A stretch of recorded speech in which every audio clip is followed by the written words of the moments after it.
Hello મિત્રો, નમસ્કાર. નવા વિડીયોમાં દરેક વ્યક્તિનું સ્વાગત છે. મારું નામ છે વનાભાઈ. મિત્રો, આપણે યુટ્યુબ ઉપર આટલા દિવસથી મિત્રો વિડીયો બનાવતા તો અમે ટ્રાય મારવા માટે હિન્દીમાં વિડીયો બનાવ્યા હતા. પણ મિત્રો પછી અમને એમ થયું કે ભાઈ આપણે ઓડિયન્સ છે ને ગુજરાતી જોડાયેલી છે, તો મિત્રો આપણે ગુજરાતીમાં હવે વિડીયો બનાવવાના, બરાબર. અને હિન્દી કન્ટેન્ટ આપણે બનાવવું છે ને તેના માટે આપણે અલગ યુટ્યુબ ચેનલ આપણે બનાવવાની છે, બરાબર. કેમ કે હિન્દીમાં આમ તો અમુક વિડીયો મેં મૂકેલા છે, પણ એના પર એટલા બધા વ્યૂ આવતા નથી. અને ગુજરાતી ચેનલ પણ ગુજરાતી છે અને ઓડિયન્સ છે એ પણ ગુજરાતી છે, બરાબર. એટલે વિડીયો ગુજરાતી બનાવવાનું કારણ આ છે. એટલે હવેથી વિડીયો આવશે ને બધા ગુજરાતીમાં આવશે. અને મિત્રો છે નવા વ્યક્તિઓની મિત્રો ચેનલ તમે સબસ્ક્રાઈબ કરતા રહેજો. તો મિત્રો આજે એક સમાચાર એવા પણ મળ્યા છે, બરાબર. ઇન્સ્ટાગ્રામની અંદર કે ઇન્સ્ટાગ્રામ, ફેસબુક અને વોટ્સએપ આ ત્રણ તમે યુઝ કરશો ને તો મિત્રો મેટાના છે, મેટા એઆઈ, બરાબર. તો એનું કેવું એમ છે કે ભાઈ હવેથી આપણે ચાર્જ લાગશે. આ મિત્રો આ ખાલી સમાચાર જ અત્યારે આ ઇન્સ્ટાગ્રામની રીલોમાં જોવા મળ્યા છે. હવે વાસ્તવિક રીતે ક્યારે લાગુ પડે છે તેનો કોઈ પણ ખ્યાલ છે નહીં, બરાબર. આમાં એમ છે કે બધા હવે કઢી ખાવાવાળા છે ને, એટલે કઢી ખાવાને બોલે કે કઢી ખાતા હોય, કઢી ખાઈ ખાઈને ખાવતા હોય એ ચાર્જ ચાલે છે. એમાં મિત્રો બીજું એ છે કે ધારો કે તમે વિચાર કરો કે મહિનાનું રિચાર્જ ધારો કે 350 રૂપિયાનું હોય છે, 300 રિચાર્જ નથી કરાવી, 300 અમુક લોકો રિચાર્જ નથી કરાવી શકતા. તો આમાં સમાચારમાં એમ કહે છે કે $3 ખર્ચ લાગશે. એટલે કે તમારે ફેસબુક અને ઇન્સ્ટાગ્રામ યુઝ કરવું છે તો તમારે ઓછામાં ઓછા 300 રૂપિયા ખર્ચવા પડશે. અને વોટ્સએપ યુઝ કરવું છે તો તમારે 250 રૂપિયાનો ચાર્જ લાગશે, બરાબર. 300 રૂપિયા. તો વિચાર કરો તમે, ત્રણેય અમુક લોકો તો ત્રણેય વસ્તુના હેવાયા છે, બરાબર. તો 3નું રિચાર્જ કરવું, એક મોબાઈલનું રિચાર્જ થતું નથી અમુક લોકોથી, તો 3નું રિચાર્જ કેવી રીતે કરી શકશે? મેટા ટીમે એને માઇન્ડસેટથી કામ કર્યું હતું. એનું સૌથી મોટું કારણ એ છે કે ટિકટોક હટતું હતું ચાઇનાનું. ટિકટોક મેટાવાળાએ બંધ કરાવ્યું ઇન્ડિયાની અંદર. એટલે ટિકટોક થઈ ગયું બંધ. અને પછી દાબીને એની એપ્લિકેશનનું એ પ્રમોશન કર્યું. પ્રમોશન કરીને ઇન્ડિયાની અંદર અત્યારે નંબર 1 ઉપર હટતું હોય ને તો ઇન્સ્ટાગ્રામ. હવે આમાં શું દેખ, હવે મેટા એઆઈ છે કે નહીં, એનું કેવું શું છે કે અમારે ખર્ચો પૂરો નથી થતો એઆઈનો, બરાબર. હવે એઆઈ માર્કેટમાં આવ્યું ને એટલે એઆઈનો ખર્ચો પૂરો થવો જોઈએ ને, તે ખર્ચો પૂરો નથી એટલે કે અમે સૌથી મોટું કારણ એ કે આમાં કોમ્પિટિશન વધી ગયું છે. જે ક્રિએટરો છે ને ફેસબુકમાં જેને કમ ફોલોવર હોય, મેક્સિમમ 100થી વધારે હોય ને, જે કોન્ટેન્ટ સારું હોય, ઓરિજિનલ કોન્ટેન્ટ હોય ને, તો એને મોનેટાઇઝેશન ટૂલ આલે છે, પૈસા કમાવાની તક આલે છે. એના કારણે સૌથી મોટું એમ છું કે ક્રિએટરો વધી ગયા ખાસ કરીને. પછી આમાં એવું છે કે દેખો, ધારો કે ઇન્સ્ટાગ્રામ અને ફેસબુક, તો આમાંથી એને ધારો કે કોઈને વધારે ફોલોવર હોય તો એમને આપણે મળતી હોય, બરાબર, સ્પોન્સરશીપ મળતી હોય.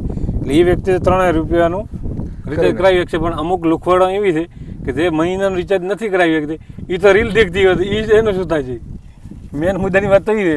કેમ કે લાભ તો એને દેવાનો છે, તો એ રીલ જ નહીં દેખે તો વ્યૂ નહીં આવે. અને વ્યૂ નહીં આવે તો લોકો તમારે પ્રમોશન આપશે નહીં, તો કંપનીને નુકસાન આખરે કંપનીને જવાનું છે. એ કંપનીને નુકસાન થવાનું છે, એના વ્યુઅરમાં લોસ થાય છે, બધામાં લોસ થવાનું છે તેમે. કેમ કે ક્રિએટરો ભલે એમ તમને દેખાય ક્રિએટરો ઓછા છે અને ઓડિયન્સ વધારે છે. તમારે જોવાનું કોઈ પણ વિડીયો તમે ઇન્સ્ટામાં અપલોડ કરો એટલે મિલિયનમાં વિડીયો થાય છે, બરાબર છે. તો મિલિયનમાં વિડીયો થાય તો એના અનુસંધાનમાં તમે ચેક કરો તો ક્રિએટરો ઘણા ઓછા છે. તો ક્રિએટરોને તો પાલવે છે એટલે એ તો કારક રિચાર્જ કરી દેશે, બરાબર. કે 300 રૂપિયાને સમજ્યા કોણ વધુ નહીં, આપણે મહિનાને 50,000 કે લાખ રૂપિયા છે, 3 રૂપિયા કરાશે. પણ જે વ્યક્તિ અમુક એવા છે કે જે ખાલી ઓનલી ફોર રીલનો જ ઉપયોગ કરે દેખવા માટે, તો એનું શું થાય છે? તો એ જ નહીં દેખે તો તમારી ચેનલ, તમારા જે વિડીયો છે એનો વ્યૂ ડાઉન થાય છે. વ્યૂ ડાઉન થાય છે એટલે તમને સ્પોન્સરશીપ મળવી મુશ્કેલ થાય છે. એક તો આ મોટું નુકસાન થાય છે. પછી વોટ્સએપ, તો વોટ્સએપની અંદર શું છે, 250 રૂપિયાનો ચાર્જ કહે છે, બરાબર. એ ગમે ત્યારે લાગી શકશે. મૂળ અહીંયા હજી સમાચારમાં આપ્યો છે. તો વોટ્સએપ ઉપર તો આખી દુનિયા અડેરી છે. મને એવું લાગે છે કે ટેલિગ્રામ ઉપર બધા ટ્રાન્સફર થઈ જાય છે. જેમ કે ટેલિગ્રામ મેસેજિંગ એપ છે કે નહીં, એ બધા વોટ્સએપ બંધ કરી અને ટેલિગ્રામ ઉપર જ આવી જશે ફ્રી ઓફમાં સીધા. ના વરે હજી તો માર્કેટમાં નવો મચ્છરો આવશે. હવે આ શું કહે, પ્લસ આનું શું પ્લસ વર્ઝન કે આવશે, પ્લસ વર્ઝન આવશે અને નવા લોન્ચિંગ થાય છે. તો ટ્રેન્ડ જે સ્નેપચેટનો ટ્રેન્ડ વધશે ધીમે. બીજું તો કશું નહીં. આમાં પૈસાનો ચાર્જ લાગશે ને તો બધા યુટ્યુબ ઉપર વળશે. કેમ કે યુટ્યુબની રીલ છે ને એ પણ એક ઇન્સ્ટા જેવી રીલ છે, અને યુટ્યુબના વિડીયો પણ ઇન્સ્ટા જેવા લોંગ રીતે મેલે છે, બરાબર. ઇન્સ્ટામાં 3 મિનિટનો વિડીયો મૂકી શકો. આમાં તમે ધારો તો તમે પ્રોડકાસ્ટ મૂકી શકો, 1 કલાકનું મૂકી શકો, વધારે મૂકવું તો મૂકી શકો, લાઈવ કરી શકો. તો બધા મને એવું લાગે કે હવે ઓડિયન્સ છે બધી યુટ્યુબ ઉપર વળશે. તો આ ભારતમાં લોન્ચ કરી દીધું ને કે ભાઈ પેડ થઈ ગયું ને તો તમારે જોઈ લેવાનું કે એમાં બધા યુટ્યુબ ઉપર પાછા આવી જશે. અને ટેલિગ્રામનો ઉપયોગ વધવા મળ્યો ધીરે ધીરે. જેમ કે 300 રૂપિયા અમુક લોકોને રિચાર્જના પરવડતા નથી, એ લોકો શું કરવાના છે. અને બીજું તો શું છે કે દિવસે ને દિવસે તમને ખબર છે મોંઘવારી તો એટલી વધી રહી, માર કડાકે ડીઝલ પેટ્રોલમાં 7-8 રૂપિયા સડ્યા, બરાબર છે. તો તમે વિચાર કરો ડીઝલ પેટ્રોલમાં 7-8 રૂપિયા સડ્યા એટલે ઘણા લોકોને કેવું શું છે કે 7-8 રૂપિયા એટલે કે કોઈ લોબી મોંઘવારી જ ન કહેવાય, પણ એને એ ખબર નથી કે પેટ્રોલ ડીઝલમાં સડાય એટલે ટ્રાન્સપોર્ટમાં સડવાના. એટલે કોઈ પણ વસ્તુ આપણે ધારો કે મંગાવેલી હોય તો એ ધારો કે કંપનીએ કોઈ વસ્તુ ત્યાંથી ટ્રાન્સપોર્ટમાં મોકલે તો એના ઉપર ખર્ચ નાખી દે, બરાબર. પછી એના નાના દુકાનોવાળા વ્યક્તિ ઉપર આવતા હોય એટલે એ બધા ખર્ચ ન છેલ્લે લાસ્ટમાં ખર્ચ આવ્યો હોય. ધારો કે પેટ્રોલ ડીઝલમાંથી 7 રૂપિયા ચડ્યા, બરાબર, તો એ વસ્તુ છે ને કસ્ટમર સુધી પહોંચશે એટલે એમાં 50 રૂપિયાનો વધારો આવી જાય છે સીધું. એટલે કહેવાનો મતલબ શું છે કે ચારે તરફથી મોંઘવારી વધવાની છે. પેટ્રોલ ડીઝલમાં ભાવ વધવાને કારણે શું થવાનું છે, ચારે તરફ મોંઘવારી વધશે. અને બીજું શું છે કે હવે ઘણા બધા એવું વ્યક્તિ વિચારે કે 50 રૂપિયા કે મોંઘવારી લોબી કહેવાય નહીં, બરાબર છે. પણ કહેવાનો મતલબ એમ છે કે મોંઘવારી ક્યારે લોકોને લાગે કે જ્યારે વ્યક્તિ પાસે આવક ન હોય ત્યારે, અથવા તો એમને મહિનાની સમયથી જે માથાદીઠ આવક માળવી હોય એ ન હોવાને કારણે લોકોને એટલું બધું મોંઘું પડતું હોય છે. તો અત્યારે તમે જુઓ કે દરેક માર્કેટ ધીમે ધીમે ડાઉન થઈ રહ્યા છે. આની પણ એક મોટી અસર થશે. જેમ કે ભલે પેટ્રોલ ડીઝલમાં અત્યારે ધીરે ધીરે પૈસા ભલે 2-3 રૂપિયા સડાવતા, પણ એ ધીરે ધીરે એનો મોટો ઇફેક્ટ પડશે અને એના કારણે ભારતની અર્થવ્યવસ્થા છે ને એ પણ બરબાદ થશે, બરાબર. જેમ કે ઇન્સ્ટાગ્રામમાં આમાં તો પેડ કરે એ તો સમજાય, એ તો કારક તમે નહીં વાપરો તો ચાલશે. અને હવે બધા લોકો અમુક સલાહ એવી આલે કે ઘરે બેઠા આરામ કરો. હવે આરામ 10-15 જણાનો કુટુંબ બધા આરામ કરે તો ખાઈ પીએ છે, ધંધો તો કરવો જ પડે. સોશિયલ મીડિયા છે ઘણા ક્રિએટરો ધંધો તો કરવો પડશે બધું. હા, એમાં પાછા વ્યૂ ડાઉન થઈ જાય તો પછી સોશિયલ મીડિયા ચલાવવાનો કોઈ મતલબ નથી. ના, આપણે વ્યૂની વાત નથી કરવી, આપણે લોકલ વાત કરવી છે. કે અમુક લોકોનું કેવું છે કે ડીઝલ પેટ્રોલના ભાવ વધવાને કારણે લોકો છે ને ઓછો એનો ઉપયોગ કરો અને ઘરે બેઠા કામ કરો, સમજે વાત ને. તો એ ઘરે કામ કરવું તો એ ઓનલાઈન કામ થઈ શકે. તો ધારો કે ખેતીનું કામકાજ હોય અને એની ધારો કે ખેડ કરવી હોય તો ખેડ તો ઓનલાઈન દ્વારા થાય નહીં, એની અંદર કાયદેસર ડીઝલ ધોવે જ તમારે. પણ તમે શું કરી શકો, કહેવાનો મતલબ એ થોડું ઓનલાઈન થઈ જાય કે તમે બટન દબાવો ઓટોમેટિક ખેડ થઈ જાય, બટન દબાવો એટલે ખેતરમાં વાવણી થઈ જાય, એવું તો થાય નહીં. એના માટે કાયદેસર તમારે ડીઝલ ધોવે.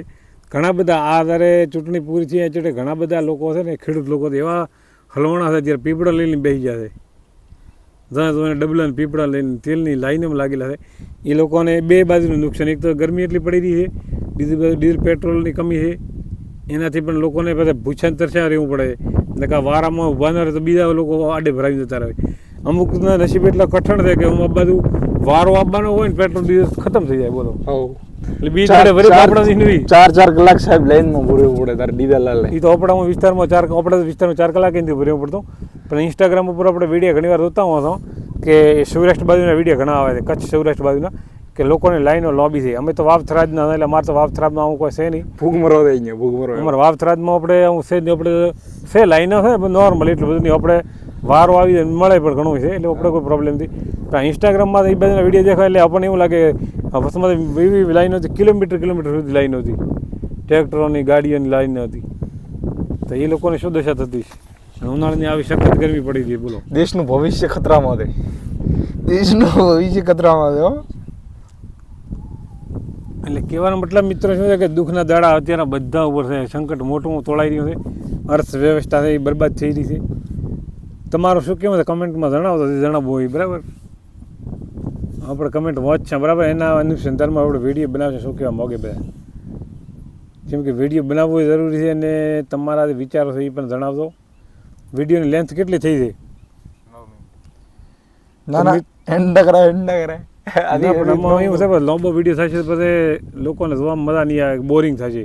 હવે મિત્રો આપણે વિડીયો છે ને યુટ્યુબ ઉપર 99% આવી ટાઈપના જ મૂકવા છે, બરાબર. વિડીયો આપણે વિડીયો છે પહેલી રીતે મૂકતા એવી રીતે નહીં. હવે આપણે નોર્મલ વાતચીત કરતા કોઈ પણ મુદ્દો હોય, મુદ્દા ઉપર ચર્ચા કરતા હોય ને એને લગતા જ વિડીયો મૂકવાના, બરાબર છે.